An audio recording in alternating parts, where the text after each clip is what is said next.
साथियों नमस्कार, मैं राजेश लखानी आपके अपने चैनल पर आपका हार्दिक स्वागत और अभिनंदन करता हूं। कल जूम ऐप के माध्यम से लाइव वीडियो टेस्ट में आपकी जो प्रतिक्रिया मिली, उस प्रतिक्रियाओं को देख करके मेरे मन में भी एक बहुत बड़ी क्रांति का संचार किया और मन ही मन ये चीज़ की खुशी हुई कि आप इस कंटेनमेंट को कितना बेहतरीन ढंग से आत्मसात कर रहे हैं और यही जोश आगामी दौर में भी जारी रखेगा। विश्वास दिलाता हूँ आपकी अपनी गणित एक बहुत अच्छे दर्जे की होगी, जिसको हम एक प्रकार से ज्ञान के अभाव में एक कठिन सब्जेक्ट मान लेते हैं, लेकिन वही कितना इंटरेस्टिंग है ये कल की वीडियो लाइव टेस्ट के माध्यम से मैंने जान लिया और आपने भी शायद जान लिया होगा। बस आज का अपन टॉपिक शुरू करते हैं, जिसका नाम है गुणज, गुणनखंड और उसके गुण। इन तीन बिंदुओं पर हम विशेष रूप से चर्चा करेंगे। सबसे पहले हम इनकी कुछ परिभाषाओं के बारे में है वो अध्ययन कर लेते हैं, जिसमें से सबसे फर्स्ट में आती है गुणनखंड। इसका दूसरा नाम अपन कहें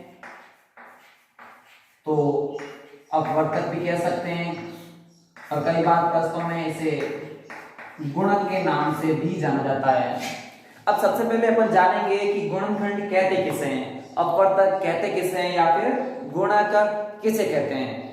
तो इसकी परिभाषा जान लेते हैं। किसी संख्या को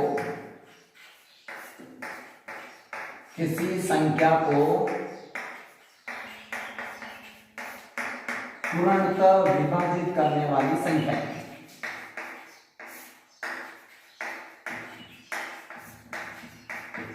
किसी भी संख्या को पूर्णतः विभाजित करने वाली संख्या है, उसे हम क्या कहेंगे? गुणनखंड, अपवर्तक या फिर गुणक कहते हैं। अब समझ सकते हैं किसी भी यानी कोई भी संख्या, जैसे कि अपन संख्या एक लेते हैं 10। अब इस 10 को विभाजित करने वाली तमाम संख्या है वो क्या कहलाएगी? गुणनखंड कहलाएगी। अब सबसे पहले जान लेते हैं 10 को पूर्णतः विभाजित कौन करती है? 10 को पूर्णतः विभाजित करती है। 2 भी 10 को पूर्णतः 5 बार विभाजित करती है और 5 है वो 2 बार विभाजित करती है, जबकि स्वयं 10 है वो 1 बार विभाजित करती है। तो ये चार संख्या यानी कि 1, 2, 5 और 10 क्या कहलाएगी? गुणनखंड कहलाएगी। समझ आया होगा? यानी कि वह संख्या जो इस संख्या को पूर्णतः विभाजित कर रही है उसे हम क्या कहेंगे? गुणक कहेंगे या फिर अपवर्तक या गुणनखंड कह सकते हैं। अब इसके कौन कौन से गुण हैं इसके बारे में भी अपन चर्चा कर लेते हैं। एक तो इन प्रश्न के आधार पर आपको ज्ञान हो ही गया होगा कि एक सभी संख्याओं का क्या होती है? गुणनखंड होता है। तो एक सभी संख्या का गुणनखंड होता है। आप कोई भी संख्या ले लीजिए, उसमें एक सभी संख्या का गुणनखंड होता है। दूसरी स्वयं है उस संख्या का गुणनखंड होती है। एक सबका गुणनखंड होता है, जबकि स्वयं संख्या यानी 10 खुद है वो 10 की क्या है? गुणनखंड है। तीसरी चीज, या तो वो गुणनखंड उसका बराबर होगा या उससे छोटा होगा। देख सकते हैं इस प्रश्न के आधार पर 10 है, या तो इसके बराबर है 10 या उससे सभी गुणनखंड क्या उससे छोटे हैं। और गुण नंबर 4, इसके गुणनखंडों की सीमा भी क्या होती है? निश्चित होती है। ये 4 गुण इसके विशेष रूप से ध्यान रखिएगा। नंबर 1, एक सभी संख्याओं का गुणनखंड होता है। स्वयं वो संख्या खुद की गुणनखंड होती है।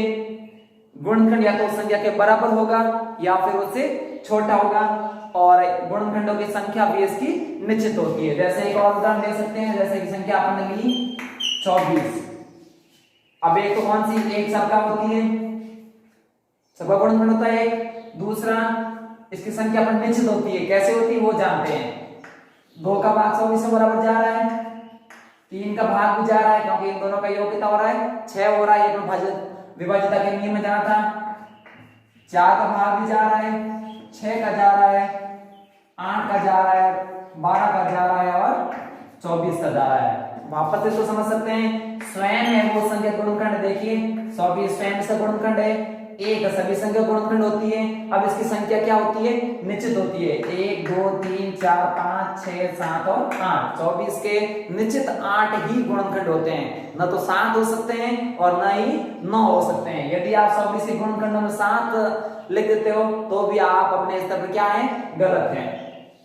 अब इसमें दो प्रकार से प्रश्न पूछ सकते हैं।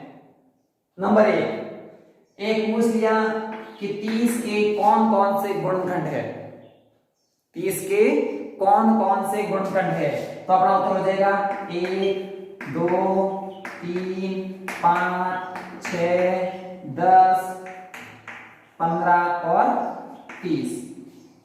अब प्रश्न ये पूछे कि 30 के कितने गुणनखंड है, तो अपने ये संख्याओं को है वो 1 2 3 4 5 6 7 और 8, यानी कि कितने गुणनखंड है, 8 है। कौन कौन से है, तब आपके सामने है वो ग्रीन बोर्ड पर है वो इंगित है। दो टाइप के प्रश्न अपने को घुमा के पूछ सकते हैं, तो कौन कौन से और एक कितने हैं। एक बार वापस से देख लेते हैं, फिर अपन इसको साफ करते हैं। किसी भी संख्या को पूर्णतः विभाजित करने वाली संख्या है वो क्या कहलाएगी, गुणनखंड कहलाएगी। अब इसके गुण में वो एक सबका गुणनखंड होती है, स्वयं उस संख्या का गुणनखंड है। गुणनखंडों की संख्या निश्चित होती है, या गुणनखंड बराबर होगा या उससे छोटा होगा। आई समझ, किसी प्रकार कोई डाउट नहीं। चलो चलते हैं आगे। दूसरा है अपने गुणज। यहां पर तो प्रश्न क्या था, किसी संख्या को पूर्णतः विभाजित करने वाली संख्या, और गुणज में होता है किसी संख्या से, किसी संख्या से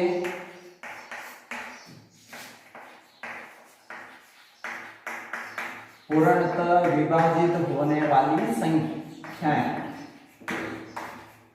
किसी संख्या से पूर्णतः विभाजित होने वाली संख्याएं।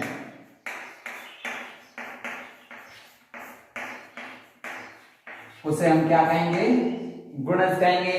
इसको गुणज कहते हैं। और दूसरा नाम कई बार इसे प्रश्न में आ जाता है अपवर्त्य, दूसरा नाम आता है अपवर्त्य। अब जैसे कि इसका अपने आ रहा है, गुणज हमेशा गुणा करने पर ही प्राप्त होते हैं। किसी अन्य संख्या के साथ गुणा करने पर हमें है वो गुणज की प्राप्ति होती है। जैसे अपने ले लिया 7, तो 7 के गुणज प्राप्त करने के लिए हमें अन्य संख्याओं से क्या करना पड़ेगा, गुणा। यानी 1 से गुणा करने पर इसका पहला गुणज प्राप्त हो गया, 2 से गुणा करने पर इसका दूसरा गुणज प्राप्त हो गया, 3 से गुणा करने पर इसका तीसरा गुणज हमें प्राप्त होता है। इस प्रकार गुणजों की संख्या गुणनखंड की तरह निश्चित नहीं होती है, गुणनखंड अनिश्चित होते हैं। अब इसके गुण कौन कौन से हैं जान लेते हैं। नंबर एक तो स्वयं की संख्या ये गुणज होती है। दूसरी, या तो गुणज होगा इसके बराबर होगा या इससे बड़ा होगा। गुणनखंड में क्या होता था, बराबर या छोटे होते थे, जबकि गुणज या तो बराबर होगा उसी के, यानी कि 7 ही होगा, या 7 से अधिक यानी कि बड़ा होगा। अब इनकी संख्या है वो अनिश्चित होती है। जहां एक और गुणनखंड की संख्या फिक्स होती है, उसी प्रकार अगर कहें तो गुणज की संख्या फिक्स नहीं होती है, क्योंकि अपन 7 को 4 से गुणा कर देंगे तो इसका चौथा गुणज प्राप्त हो जाएगा, इसको 5 से गुणा कर देंगे तो इसका 500 गुणज प्राप्त हो जाएगा, इसको 6 से गुणा कर देंगे तो इसका छठा गुणज प्राप्त होगा। इस प्रकार से ये संख्या है वो गुणज क्या होती है, अनंत तक होती है। जैसे 10 से गुणा कर लिया तो 70 हमें गुणज के रूप में प्राप्त हो सकता है। तो इसको विशेष रूप से ध्यान रखना, किसी संख्या से यानी कि 7 से विभाजित, यहाँ पर अपन संख्या 7 है तो ये 7 से विभाजित हो रहा है, 14 भी 7 से विभाजित हो रहा है, 21 भी 7 से विभाजित हो रहा है, 28 भी 7 से विभाजित हो रहा है। तो किसी संख्या से विभाजित होने वाली संख्या है वो क्या कहलाएगी, गुणज कहलाएगी। जबकि किसी संख्या को विभाजित करने वाली संख्या होती है वो क्या कहलाती है, गुणनखंड कहलाती है। गुणनखंड फिक्स होते हैं जबकि गुणनखंड गुणज फिक्स नहीं होते हैं। अच्छा, एक सबका गुणनखंड होता है जबकि गुणज है वो स्वयं का गुणज होती है। तो चलते हैं आगे, अगली अपन परिभाषा लेते हैं जिसका नाम है अभाज्य गुणनखंड। बहुत बेहतरीन और बड़े बड़े प्रश्नों को हल करने के लिए इसको जानना हमें बहुत जरूरी होता है। अभाज्य गुणनखंड, किसी भी संख्या के गुणनखंड यदि अभाज्य है, किसी भी संख्या के गुणनखंड यदि अभाज्य है तो वह संख्या क्या कहलाएगी? अभाज्य गुणनखंड कहलाएगी। जैसे कि यहां पर अपन लिखते हैं 30। अभाज्य संख्या तो अपन ने पढ़ी थी संख्या पद्धति में, यानी जिसमें खुद और एक के अलावा किसी का भाग नहीं जाता है, वो संख्या क्या होती है? अभाज्य संख्या होती है। तो वही जिस संख्या के गुणनखंड अभाज्य संख्या होगी वही उनके अभाज्य गुणनखंड कहलाएंगे। जैसे कि 30 के अभाज्य गुणनखंड कौन से हैं? तो इसको हम एक प्रश्न के माध्यम से भी हल कर सकते हैं। जैसे कि 30 अभाज्य गुणन करते हैं। अब 30 में सबसे छोटी अभाज्य संख्या कौन सी होती है? एक बार अभाज्य संख्या को जान लेते हैं। 2, 3, 5, 7, 11, 13, 17 और ये कहां तक होती है? अनंत तक होती है। शुरुआत करेंगे अपन सबसे छोटी संख्या से। भाज्यता के नियम शायद आपको याद होंगे, और भाज्यता के नियम यदि याद नहीं है तो आप अभाज्य गुणनखंड को नहीं कर सकते हैं। तो यहाँ पर अपने पास संख्या क्या है? 30। सबसे पहले अपन किसका भाग देंगे? 2 का। अब 2 का भाग जा रहा है या फिर नहीं जा रहा है, हमें कैसे पता चलेगा? भाज्यता का नियम याद होना चाहिए। तो 2 के भाज्यता का नियम क्या था? इकाई का अंक 2, 4, 6, 8 या 0 होना चाहिए। तो इसमें इकाई का अंक 0 है, अर्थात 2 का भाग इसमें जाएगा। तो इसको आप 30 में वो 2 का भाग करके देख सकते हैं। 2 एकम 2 और 2 पंजे 10। कितनी बार गया? 15 बार। तो भाग तो प्राप्त होते हैं, वही इसका है वो दूसरी है वो संख्या के रूप में इंगित होता है। अब यहाँ पर वापस से देख लेंगे एक बार, क्या 2 का भाग जा रहा है नहीं जा रहा है? तो यहाँ 15 में 2 का भाग जा रहा है? नहीं जा रहा है। क्यों नहीं जा रहा है? क्योंकि इसमें इकाई का अंक 2, 4, 6, 8 या 0 नहीं है। तो 2 के बाद हम किसको लेंगे? 3 को। 3 का भाज्यता का नियम याद होना चाहिए। क्या है? अंकों को योग करें और योग में 3 का भाग जा रहा है तो संख्या में 3 का भाग जाएगा। तो यहाँ पर अंकों का योग करने पर क्या आ रहा है? 6 में 3 का भाग जा रहा है, अर्थात 15 में भी 3 का भाग जाएगा। कितनी बार जा रहा है आप मौखिक रूप से बता सकते हैं? 3 पंजे 15 यानी 5 बार जा रहा है, और 5 में तो 3 का नहीं जा रहा है। अब अगली संख्या अपन मान लेते हैं 5, और 5 से 5 का भाग 1 बार गया। अब इसके गुणनखंड कौन से प्राप्त हुए? 2 इंटू 3 इंटू 5, ये इसके है वो गुणनखंड है। 2 इंटू 3 इंटू 5। अब इसमें भी पूछ सकता है कौन कौन से हैं? तो 2 इंटू 3 इंटू 5 कितने हैं? तो 1, 2 और 3। बात आई समझ? एक और उदाहरण के मान को समझने का प्रयास करते हैं। संख्या लेता हूं मैं यहाँ पर 100। 100 के अभाज्य गुणनखंड कितने हैं? मेरा प्रश्न क्या है? 100 के अभाज्य गुणनखंड कितने हैं? तो अपन क्या करेंगे? 100 का अभाज्य गुणनखंड करते हैं। सबसे पहले भाग किसका देंगे? कौन सी छोटी अभाज्य संख्या होती है? 2 का भाग देंगे। 2 का भाग जा रहा है, कैसे मालूम पड़ा? क्योंकि इकाई का अंक 0 है। कितनी बार गया? जब 2 का भाग देगा तब आधा भी कर सकते हैं। 2 का आधा 100 का आधा कितना होगा? 50 है। 2 का भाग 100 में कितना गया? 50 बार। 2 का भाग अभी भी जा रहा है। अब कितनी बार जा रहा है? 25 बार। अब अपन देख सकते हैं कि संख्या अपने पास 25 आ चुकी है और इसमें अब 2 का भाग नहीं जा रहा है। तो 2 के बाद चेक करते हैं 3 का। 5 और 2 7, 7 में 3 का नहीं जा रहा ना, इस प्रकार 25 में भी 3 का भाग नहीं जाएगा। 3 के बाद हम किसका चेक करते हैं? 5 का, और 5 का भाग इसमें जा रहा है। कैसे मालूम पड़ रहा है आपको? क्योंकि अपने भाज्यता के नियम में पढ़ा था कि इकाई का अंक 0 या फिर 5 है तो उसमें किसका भाग जाएगा? 5 का भाग जाएगा। तो इसमें 5 का भाग जा रहा है। कितनी बार गया? 5 बार गया, और 5 से 5 का 1 बार गया। ये चीज आप भाग करके चेक कर सकते हैं। जैसे कि अपन 100 में करें, 2 पंजे 10 और 0 का 0, कितने आ गए? 50 है। और 50 में अपन चेक करें 2 का भाग, 2 दूनी 4, पीछे बच गया 1 और 2 पंजे 10, कितने आए 25 आए। और 25 में 5 का आप देख रहे हैं, 5 पंजे 25 और 5 में 5 का एक बार। अब इसके गुणनखंड कौन कौन से हमें प्राप्त हुए, 2 गुणा 2 गुणा 5 गुणा 5। अपन का प्रश्न था कि 100 के अभाज्य गुणनखंड कितने हैं, तो 1 2 3 और 4 है। 2 प्रश्न पूछ सकते हैं अपने को, संशय के स्थिति नहीं आना।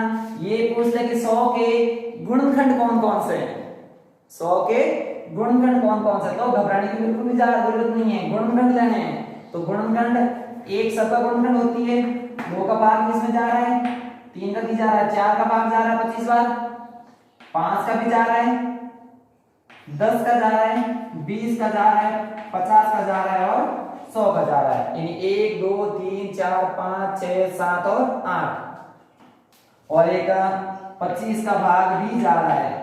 यानी कि अपने पास 100 के 9 गुणनखंड प्राप्त होते हैं। जबकि अभाज्य गुणनखंड की बात पूछी है तो अपने को क्या करना है, अभाज्य गुणनखंड करना है। एक बार वापस समझ लीजिए अभाज्य गुणनखंड कैसे करना है। अभाज्य गुणनखंड करते वक्त हम सिर्फ और सिर्फ गुणनखंडों के रूप में अभाज्य संख्या ही लेंगे। अभाज्य संख्या कौन सी आपको ज्ञात ही होगा, जिसमें खुद और एक के अलावा किसी संख्या का भाग नहीं जाता है। एक बार भागने के बाद फिर वापस चेक कर लेंगे कहीं वही संख्या वापस जा रही है कि नहीं जा रही है। अपन यहाँ तो 2 का भाग 100 में दिया 50 और आपसी अपन कह रहे 5 का भाग दे देगा, एक एकदम 0 है, नहीं, आपको वापस चेक करनी है। जब तक 2 का भाग जा रहा है तब तक 2 का भाग देते रहना है। उसके बाद अगली संख्या चेक करनी है, अगली अभाज्य संख्या कौन सी है 2 के भाग, क्या 3 की आ रही है, तो 3 के विभाज्यता के नियम से चेक कर लेने कि 3 का भाग जा रहा है या पर नहीं जा रहा है। नहीं जा रहा है तो फिर अगले अभाज्य संख्या की ओर चलना है। लेकिन ये कतई में हो जाए कि 2 का भाग जा रहा है और आप 5 का दे रहे हैं, तो उस स्थिति में आपका है वो हल गलत हो सकता है। इस चीज का विशेष रूप से ध्यान रखना है।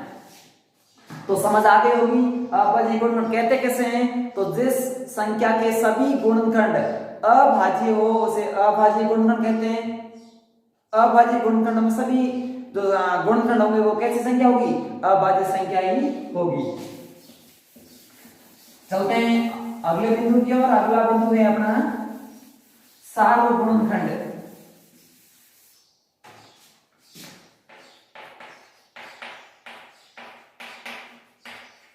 इसका दूसरा नाम भी आप प्रश्नों में कई बार देखा जाता है सर्वनिष्ठ गुणनखंड, और एक और नाम से भी जाना जाता है जिसको अपन कहते हैं उभयनिष्ठ गुणनखंड। इनमें से कोई भी शब्द यदि प्रश्न में आता है तो इसका मतलब सार्वगुणनखंड ही है। सर्वनिष्ठ गुणनखंड, उभयनिष्ठ गुणनखंड और सार्वगुणनखंड ये तीनों चीज है वो एक ही है। हमें किसी प्रकार से घबराना नहीं है कि इसमें अगर कोई और शब्द पूछ लिया तो आप एक बार गलत में आ सकते हैं कि सर में तो है वो सार्वगुणनखंड का था, ये वो सर्वनिष्ठ गुणनखंड से कौन सा भूत आ गया। घबराने की कोई दिक्कत नहीं है, हमें उन शब्दों का ध्यान रखना है। उभयनिष्ठ गुणनखंड, सर्वनिष्ठ गुणनखंड और सार्वगुणनखंड ये तीनों चीजें है वो एक ही है। अच्छा, आप कहते किससे हैं, तो यहां पर ध्यान रखना है कि ये संख्या या तो 2 होगी संख्याएं या 2 से अधिक होगी, या तो 2 होगी या फिर 2 से अधिक हो सकती है। अब इनके गुणनखंड जो अपन होंगे वो गुणनखंड दोनों के होने चाहिए। यानी ऐसा गुणनखंड जो 12 का भी गुणनखंड है और 16 का भी गुणनखंड है। जैसे एक संख्या लेता हूं मैं 2 का भाग 12 में भी जा रहा है और 2 का भाग 16 में भी जा रहा है, तो 12 और 16 का उभयनिष्ठ गुणनखंड कौन हो रहा है, 2 हो रहा है। अब इसको ज्ञात कैसे करते हैं वो जानते हैं। तो सबसे पहले अपन 12 के गुणनखंड ज्ञात कर लीजिए। तो 12 में 1 का भाग जा रहा है, 2 का जा रहा है, 3 का जा रहा है, 4 का जा रहा है, 6 का जा रहा है और 12 का जा रहा है। अब आप 16 का भी गुणनखंड ले लीजिए। गुणनखंडों की संख्या तो फिक्स होती है, जानते हैं अपन, निश्चित होती है। 16 में 1 का जा रहा है, 1 सबका गुणनखंड होता है, 2 का भी जा रहा है, 4 का जा रहा है, 8 का जा रहा है और 16 का जा रहा है। अब यहां पर अपन है वो सार्वगुणनखंड ज्ञात करेंगे।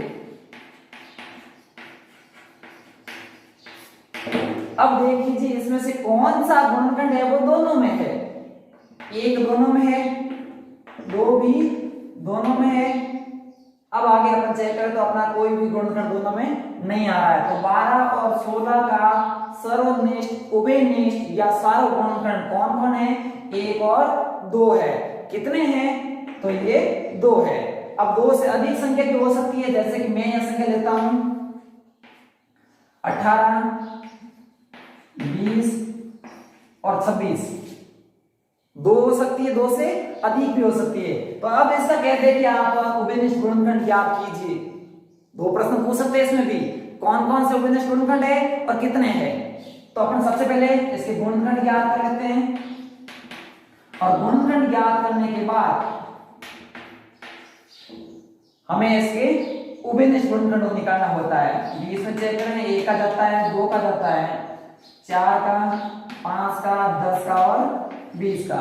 26 में बात करें तो 1 का, 2 का, 13 का और खुद 26 का। अब यहाँ पर उभयनिष्ठ की बात करें तो कौन कौन से आ रहे हैं? 1 तो सब में आएगा, ध्यान रखना। 2 हो रहा है, और आगे अपने को कोई उभयनिष्ठ गुणनखंड इसमें नहीं मिल रहा है। तो 18, 20 और 26 का उभयनिष्ठ गुणनखंड कौन हुए? 1 और 2 हुए। बात आगे होगी समझ। सार्व गुणनखंड में यानी 2 या 2 से अधिक संख्या है जिसमें प्रत्येक संख्या इन सभी संख्याओं की गुणनखंड होगी, उसे हम क्या कहेंगे? सार्व गुणनखंड कहेंगे। यानी वे गुणनखंड जो 2 या 2 से अधिक संख्या में प्रत्येक का गुणनखंड हो। बात आई समझ में? चलते हैं आगे। अब ये तो हुआ उभयनिष्ठ गुणनखंड। उभयनिष्ठ गुणज किसे कहते हैं?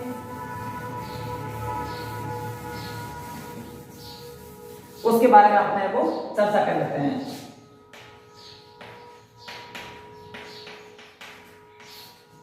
उभयनिष्ठ गुणज, इसमें वे 2 संख्याएं, जैसे कि ले लिए अपन 4 और 5। ऐसा कौन सा गुणज है जिसमें 4 का भी भाग जाएगा और 5 का भी भाग जाएगा? ऐसा कौन सा इन दोनों का गुणज है जिसमें 4 और 5 दोनों का भाग जा रहा है? तो वो इन 4 और 5 का उभयनिष्ठ गुणज होगा। जैसे कि इसको हम क्या तो डायरेक्ट से कर सकते हैं, लेकिन अपन पूर्ण विधि से ज्ञात करें तो 4 के पहले गुणज लिखते हैं। 4 के गुणज कौन कौन से आ रहे हैं? 8, 12, 16, 20, 24। कम से कम पहले 4, 5 लिख दे, उसमें अपने को उभयनिष्ठ मिल जाएगा। नहीं मिलते तो उसको आगे बढ़ा भी सकते हैं। 5 कर गया, 10, 15, 20, 25, 30। अब इन दोनों के गुणजों में बताइए कि ऐसी कौन सी संख्या है जो इन दोनों संख्याओं में आ रही है। तो यहां पर आप देख सकते हैं 20 है, वो 4 का भी गुणज है और 5 का भी गुणज है। तो 4 और 5 का उभयनिष्ठ गुणज कौन है? तो वो है 20। अधिक भी हो सकते हैं। अब वापस 40 आएगा, वो इन दोनों का उभयनिष्ठ गुणज है। मीन्स के गुणज स्टार्ट कर दो आप आगे से।